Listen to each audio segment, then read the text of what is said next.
todos, sejam todos bem-vindos ao canal da Mergues, na série Debatendo Joana de Ângeles. Hoje iremos trabalhar sobre a temática da sombra, tendo como pano de fundo esta obra, Crime e Castigo, Fyodor Dostoiévski. Vocês devem conhecer, porque é o romance mais aclamado do autor por muitos. Essa tradução do Paulo Bezerra com gravuras de Evandro Carlos Jardim, editora 34. Esse livro aqui, como muitas das obras do Dostoiévski, vão abordar temas emocionais e muito profundos dos seus personagens. Portanto, gostaria de fazer um link entre esta obra e aspectos de sombra trazidos através da psicologia de Joana de Ângeles, que vai utilizar, então, vários livros da série psicológica com o figurino da análise junguiana de pano de fundo. Então, esse livro, ele é dividido em 6 partes. Eu vou dividir em 6 vídeos falando sobre esse tema, primeira parte até a 6ª parte do livro, para que possamos esmiuçar, embora a obra seja muito rica e isso demandasse mais tempo, eu gostaria de fazer algumas reflexões acerca da obra do Dostoiévski, para que possamos abranger isso em termos reflexivos, que é para isso que estudamos Joana de Ângeles, aplicar em nós mesmos, termos esse conhecimento também, essa reflexão. E levando em consideração a nossa sociedade moderna, a nossa atual encarnação, para que possamos fazer links acerca do tema da sombra. Pois bem, esse romance, ele data de 1866 e é um romance que trata sobre um estudante, Raskolnikov, perdoem a pronúncia se não for exatamente essa, mas a escrita em português fica assim, que é um estudante pobre, que deixa a família para estudar, e ele passa por muitas dificuldades para se manter, para prover os seus estudos. E ali mostra toda a sua trajetória. Ele é um estudante extremamente inteligente, extremamente letrado, extremamente perspicaz, e essa sua inteligência acaba ficando esquecida, deixada de lado, tendo em vista que ele, em determinado momento, começa a entrar num processo de estagnação. Ele começa a ficar sem dinheiro e ele não vai atrás desse recurso e acaba vendendo para uma que ele chama de velha, que é uma senhora agiota lá da sua cidade, que cobra muitos juros em cima dos seus parcos pertences. Então, se ele tem um relógio, ela acaba cobrando muitos juros em cima daquilo, ela acaba penhorando por um valor que ele considera injusto, E isso acaba aumentando a sua desgraça porque ele já não tem mais motivos para continuar, segundo a sua ótica, Então, na verdade, a mãe dele, em determinado momento, vai mandar uma carta e essa mãe vai contar que ela está, assim, com muita dificuldade, recebe o equivalente a 120 rublos, que era pouco para se manter, durante o ano todo. A irmã acaba trabalhando como governanta e a mãe reitera tudo para te manter, tu é nossa esperança, tu é nosso futuro, isso ele já com estudos trancados, Então ela traz toda essa questão de esperança, de ver o filho em alta conta, de dizer, eu sei como tu é ético, meu filho, eu sei como tu é generoso, como tu é especial. E a irmã dele acaba se serviciando como governanta e o senhor da casa realiza um assédio contra ela, ela é demitida. Logo ela se encontra o Luzhin, que é na figura aqui, na visão de Dostoiévski, a figura capitalista da época, Então, é uma criatura que parece arrogante, orgulhosa, mas que tem o dinheiro que eles precisam. Então, a mãe fala sobre arranjar esse casamento para salvar, quem sabe até achar o emprego dos dois juntos, do Raskolnikov com esse então genro. E isso faz com que ele, o personagem principal do livro, fique muito, muito revoltado ao ler essa carta. Fique com muita raiva, com muito ódio que seja assim. Fica com raiva das duas, fica com raiva do que está acontecendo, né? E à medida que o romance vai se desenvolvendo, ele vai vendo situações degradantes de pessoas em situação de risco, mulheres depravadas, né?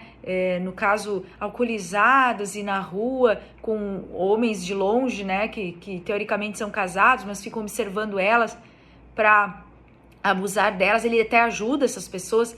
Daí também tem a figura de alcoolistas, por exemplo, o Marmelov, que é um bêbado, que ele chega com toda a sua trama, todo o seu drama, falando a respeito, né, da sua vida, que ele bebe para esquecer os seus problemas e que ele sente ainda mais dor, mas a dor para ele faz bem. Então ele fica, né, nessa inconsciência, nessa atitude masoquista de beber e aí gastar o único dinheiro que a família tem, a sua mulher. Então, quando chega, ela bate nele, arranca os cabelos, né? E ele sente um certo prazer nessa dor. Então, tudo isso é descrito pelo Raskolnikov. Então, toda essa desgraça, essa decadência da sociedade russa de então, né? Então, ele se sente explorado, ele tem uma sensibilidade muito aguçada, como já diz aqui o autor, né? Ele vai ter também essa questão de ter teorias. Então, ele tem teorias de que a humanidade está dividida entre homens ordinários e homens extraordinários. No caso, os primeiros são aqueles que não tentam nada novo, que são explorados pelos segundos, né? E esses homens extraordinários, no qual ele tem Napoleão Bonaparte como o maior dos seus exemplos, eles fazem coisas em prol de algo maior do que eles. Então, no caso do Raskolnikov, ele acredita que os fins justificam os meios. Seria algo como, não tem problema você injuriar, roubar, até matar alguém, se isso for por um motivo maior de um sistema que é injusto. Então, ele jamais vai reconhecer em toda a sua obra que ele cometeu um crime. Por quê? Porque ele se embasa nessa persona, nessa postura filosófica e de certa mesquinhez, em que acaba se convencendo de que, se ele matar alguém que está atravancando o sistema, e ele, estudante, jovem, cheio de potencial, necessita, ou outros estão sem nada, então, na verdade, ele estaria fazendo um favor para a sociedade. É mais ou menos esse o pensamento dele. Então, percebam, a Joana de Ângeles vai nos falar que a persona é o oposto da sombra e vice-versa. Então, a sombra seria aqueles elementos inconscientes que nos dão desprazer, nos causam constrangimento. É aquilo que nem nós sabemos a nosso respeito. Raskolnikov, nesse caso, ele está programando, arquitetando o assassinato, mas ele usa para si mesmo, né? Tanto é que o autor reitera, ele nunca admitiu ser esse um crime, que ele está fazendo uma coisa muito lógica. Ele vai raciocinando por A mais B e chega à conclusão de que se ele não fizer, alguém vai fazer. Então, na verdade, ele se pergunta, será que ele vai fugir desse limite? Será que ele vai ultrapassar a manada? Porque quantos poderiam matar, por exemplo, essa velha agiota e não o fazem, né? Quantos ficam na miséria, como o caso dessas mulheres que se prostituem, desses homens que bebem até a sua aniquilação, não é mesmo? E ele tem oportunidades de mudar de vida, ele tem ideias boas, ele pensa em procurar um amigo, ele desiste. Então, mas todo esse processo, na primeira parte do livro, mostra um certo adoecimento do personagem. Toda vez que a sombra toma conta de nós, né? Eu lembro que eu tinha uma paciente que quando ela estava numa depressão profunda, era uma paciente muito jovem, e ela estava com tendências suicidas muito grandes, ela desenhava ela como uma personagem pequenininha que fazia luz e em volta uma sombra densa. E era aquilo mesmo. Nós não sabemos se por efeitos dessa ou de outras vidas, como bem a Joana nos fala, desses dois fatores atuantes, né? Às vezes nós podemos ser levados por esse inconsciente, por justamente ignorarmos, não fazermos consciência sobre a nossa condição, as nossas fragilidades, ou até mesmo aonde podemos ir. Então, ele vai se deixando deprimir, ele vai demorando para se alimentar, ele mora numa pensão onde a própria cuidadora da pensão se preocupa com ele, traz sopa, ele não quer comer, ele começa a ficar irritado, ele começa a ficar caminhando sem rumo, né? Essa ideia começa devagarinho a surgir na sua mente. Primeiro como uma sugestão que ele repele. Então, no primeiro momento, ele é tomado pela ideia, mas pensa, como? Eu não. Né? Será que eu seria possível de fazer? Seria eu capaz de fazer aquilo? E o Dostoiévski bota em itálico aquilo. Então, ele começa a introduzir essa ideia de assassinar alguém. E aí eu pergunto, será que você que está me ouvindo seria capaz de matar alguém? Talvez se perguntasse para o Raskolnikov no início da trama, ele diria que não. Que ele é ético, que ele tem valores, que isso seria uma brutalidade. Mas se alguém está ameaçando, por exemplo, a vida de algum ente querido seu, de um filho, e você tem uma arma na mão, de novo faço a pergunta, você seria capaz de matar alguém? Você seria capaz de matar alguém que pode ultrajar a sua vida? Jesus nos mostrou o inverso. Ele se entrega como símbolo do cordeiro, né? Ele é o arquétipo do self, o nosso vir a ser. Ele se entrega a seus algozes. Ele corajosamente, quando questionado, diz que ele é Jesus que procuram, sabendo do seu destino, e suporta todo o flagelo, o martírio, o sofrimento que o próprio Raskolnikov não consegue suportar. A sua miséria, as suas frustrações, a raiva, sob o ponto de vista egóico, pela sua família estar se submetendo àquilo, por ele ver tantas injustiças aparentes, né? E no momento que a própria mãe dele manda uma carta, eu espero que você não esteja sido contaminado pela essa chaga do ateísmo, hoje em dia está na moda, lembre de quando rezávamos. Então realmente aquele ser que começa, né, a se achar um Deus vivo, a achar que é capaz de mandar sobre a vida e a morte dos outros. Então assim, como que isso aí é uma coisa que eu anotei enquanto estava lendo. Como que nós justificamos as nossas questões sombrias com base em exemplos aceitos socialmente, mas antiéticos?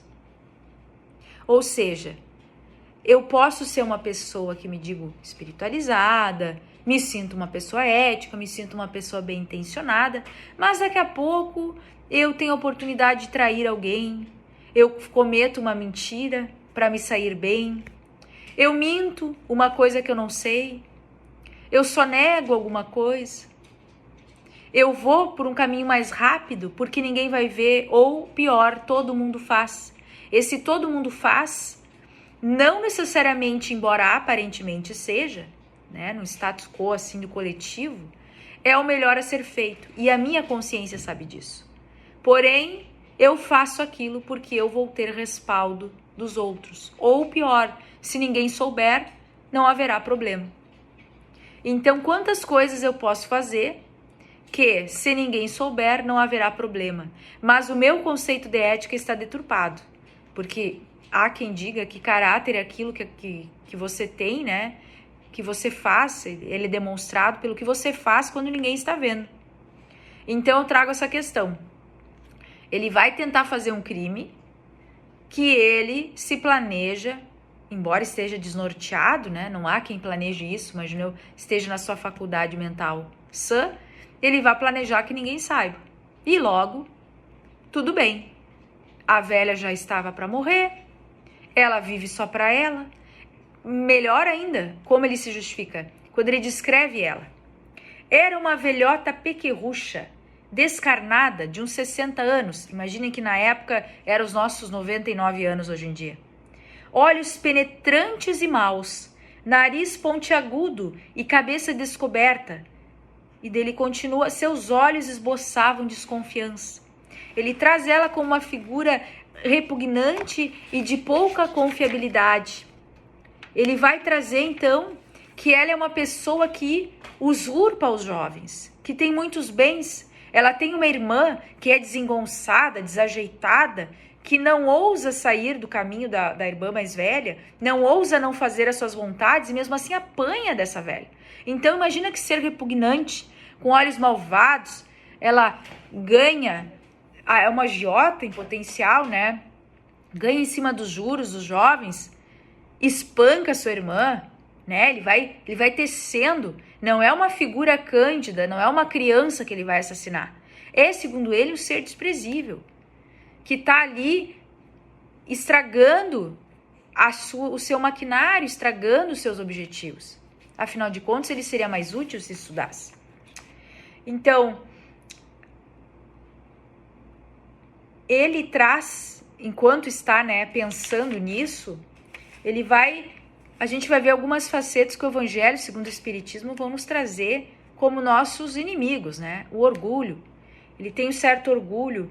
Ele ia para casa de um amigo pedir ajuda, mas aí ele pensa, não, eu vou outro dia depois daquilo, que seria esse assassinato, quando aquilo já estiver terminado e tudo tomar um novo rumo, porque há pretensões de mudar de vida. Depois daquilo, exclamou ele, arrancando-se do banco. Ora, por acaso aquilo vai acontecer? Surge uma dúvida. Será possível que vá mesmo acontecer? Então ele começa, um homem que antes era íntegro, ético, um estudante sagaz, inteligente, daqui a pouco desiste da vida, daqui a pouco entra num processo de depressão e daqui a pouco começa a pensar sobre isso e daqui a pouco realmente cogita e entra em dúvida. Então há um processo de isolacionismo, há um processo de degradação moral e que muitas vezes nós podemos sofrer, por exemplo, numa escala coletiva, quando nós temos ideias muito arraigadas, fanatismos religiosos, fanatismos políticos. Tem uma frase que se tornou muito em voga, que eu acho muito perigosa. Nós temos que ser intolerantes com os intolerantes. Seria o mesmo que puxar a espada e a bainha quando o outro puxa, né? Porque se todo mundo se matar, não vai sobrar ninguém, não é mesmo? Então eu fico pensando, a ideia de Jesus é justamente oposta, é oferecer a outra face, é exemplificar pelo exemplo, tudo suportar, tudo crer como manda o amor. É essa tarefa tão difícil, por isso que está ainda no plano do nosso vir a ser, mas não desse fanatismo que as lutas coletivas nos suscitam em prol disso, ou seja, fazem com que a gente cogite que esse é o correto. Ou, por exemplo, eu ser a favor de ter armas, né, de ter algo que possa matar, aniquilar. Eu não tenho esse direito, né? Mesmo qual for o motivo, se a gente aplicar a doutrina na nossa vida, nós vamos ver que Allan Kardec em nenhum momento diz que a gente deve retribuir o mal com o mal, né? Ou o aborto. São pautas, né? A gente, como é que pode? Vai assassinar uma criatura? Vai assassinar uma criatura que está ali em defesa, em prol do que você acha que é o correto, né?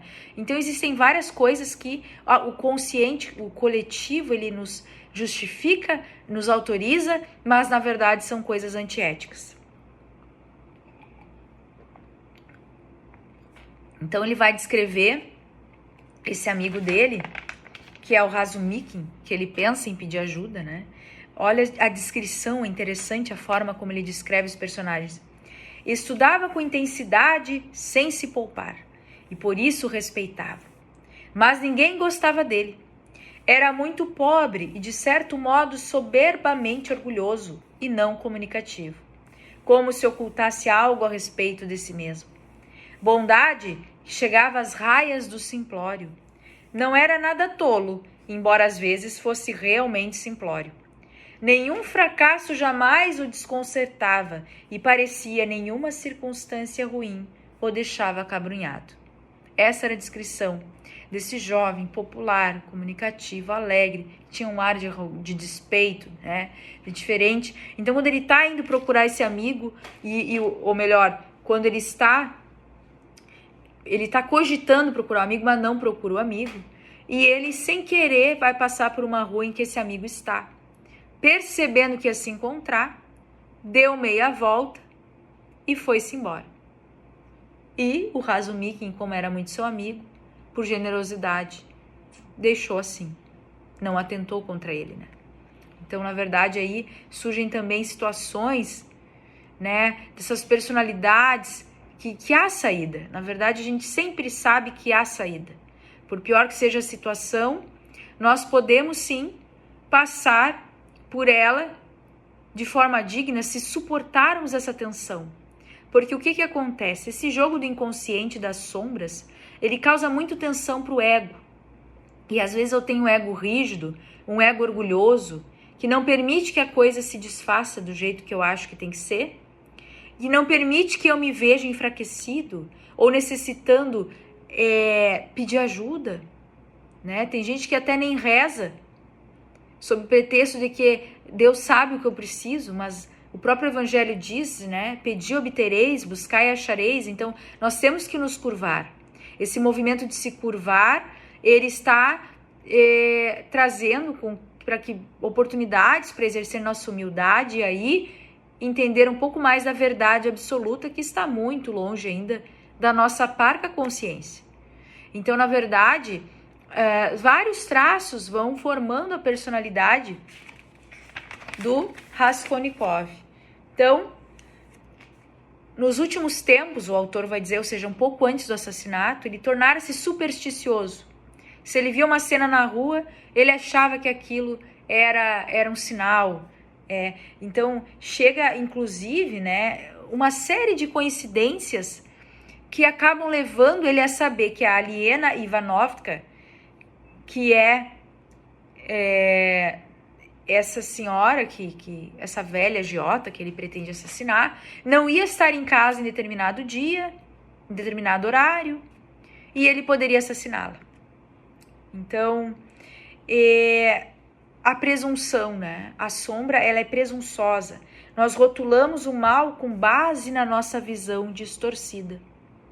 O mal entre aspas, né? Eu posso dizer, por exemplo, que algumas pessoas, o meu chefe, por exemplo, é o mal absoluto. Mas na minha sombra existe uma criatura infantilizada, uma criatura que não teve apoio ou achou que não teve apoio paterno e que está projetando, que é uma das coisas que a sombra, quando não suporta, projeta, até para se entender melhor, no meu chefe, que na verdade é um ser que está cobrando apenas a efetividade que o meu cargo pressupõe. Então eu não consigo ser um bom funcionário, uma boa funcionária, e eu vou dizer que ele é o mal absoluto. Não tenho como continuar nesse trabalho porque meu chefe não me entende. Então eu quero faltar ao trabalho, avisar em cima da hora, errar e ser desculpado todas as vezes, não me esforçar por acertar. Então a gente pode transformar nossa vida no inferno quando estamos identificados com o nosso conceito de mal, quando nós não suportamos a sombra que é em nós e projetamos então nos outros, né? Na página 77, então, do livro, ele vai dizer: não raciocinava sobre nada e absolutamente sobre nada podia raciocinar. Mas, de repente, tinha mais liberdade de juízo, nem vontade, e que subitamente tudo tinha resolvido em definitivo. Ele decide, então, tornar-se supersticioso. Então, ele ouve numa taberna pessoas falando mal da velha. Pessoas falando que alguém tem que fazer isso, alguém tem que matá-la, né? Talvez não falassem sério. Mas o Raskolnikov começa a arquitetar cada vez mais, é verdade, alguém tem que matá-la. E esse alguém sou eu. Então aqui, na página 80, também sublinhei isso. Raskolnikov, conversando com o oficial, né? Escute mais. Por outro lado, forças jovens, frescas, sucumbem em vão por falta de apoio, e isso aos milhares, e isso em toda parte. 100, 1000 boas ações e iniciativas que poderiam ser implementadas e reparadas com o dinheiro da velha, destinado ao mosteiro, centenas, talvez milhares de existências encaminhadas, dezenas de famílias salvas da miséria, da desagregação, da morte, da depravação, das doenças venéreas, e tudo isso com o dinheiro dela. Mate-a e tome-lhe o dinheiro para, com sua ajuda, dedicar-se depois a servir a toda a humanidade e a uma causa comum, O que você acha? Esse crime ínfimo não seria atenuado por milhares de boas ações? Por uma vida, milhares de vidas salvas do apodrecimento e da desagregação, uma morte sem vidas em troca. Ora, isso é uma questão de aritmética? Aliás, o que pesa na balança comum a vida dessa velhota tísica, tola e má? Não mais que a vida de um piolho, de uma barata. E nem isso ela vale, porque a velhota é nociva. Ela apoquenta a vida dos outros. Por esses dias mesmo mordeu um dedo de Elisaveta com raiva, sua irmã. Por pouco não arrancou. É claro que ela não merece viver, observou o oficial. Mas isso é coisa para a natureza. Esse oficial, cuja conversa está acontecendo, ele tem noção que isso é coisa da natureza. Quando nós nos apossamos, nós nos achamos deuses, quando nós transgredimos as leis morais e éticas, nós cometemos crimes. Porque há uma lei, nós podemos achar que uma pessoa não presta, mas aí a matá-la, aí a desejar-lhe a morte, há um abismo. Não compete a nós, há pretenso orgulho nisso, né? Então, em determinado momento, de tanto se perguntar, né? Tu viu? Vocês percebem todo o raciocínio que ele fez para chegar nessa conclusão de que valeria a pena matá-la. Se ele estiver matando, como ele fala, inclusive vai ser uma obra de caridade. Vocês já pensaram quantas obras sociais o dinheiro dessa velha inútil nós vamos fazer? Olhem o discurso político que tem por trás disso. Se ela for eliminada, e aí vai se desenvolvendo, né? E ele vai trazer ali na página 85. Mas no último caso, ele simplesmente não acreditava em si mesmo e procurava de modo obstinado a servil objeções por todos os lados e as apalpadelas, como se alguém o forçasse ou arrastasse para tal. Eu não tenho culpa, é a força das circunstâncias. Chega o momento que ele diz, mas a questão é, a doença que gera o crime ou o próprio crime, por sua natureza específica, de certa forma, é sempre acompanhado de algo como uma doença. Ele ainda não se sentia em condição de resolver. E chegava à conclusão que não era crime. Até cita, mas eu vou me experimentar ser antiético. Então, aquela coisa, eu vou me experimentar, né? Tem uma frase da Fernanda Jung, claro que ela está brincando, mas no livro ela escreve, nunca matei alguém, mas acho que temos que tentar de tudo nessa vida. Então, assim, tem um tom cômico, mas era o que o personagem estava chegando à conclusão, né? Então, assim, todos os lugares que ele passava, todos os objetos que ele via, ele sentia como um presságio. E assim vai. Então, até que a perturbação mental vai aumentando, o pavor nele vai aumentando, né?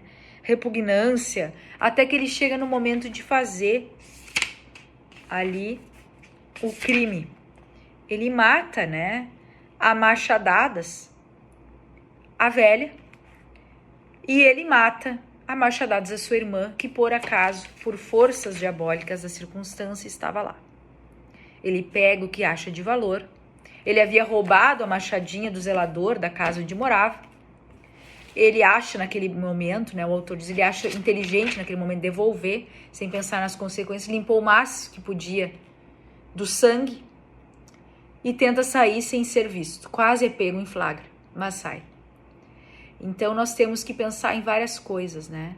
O próprio Hollis, que é um autor junguiano, James Hollis, ele vai trazer no livro A Sombra Interior, porque pessoas boas fazem coisas ruins.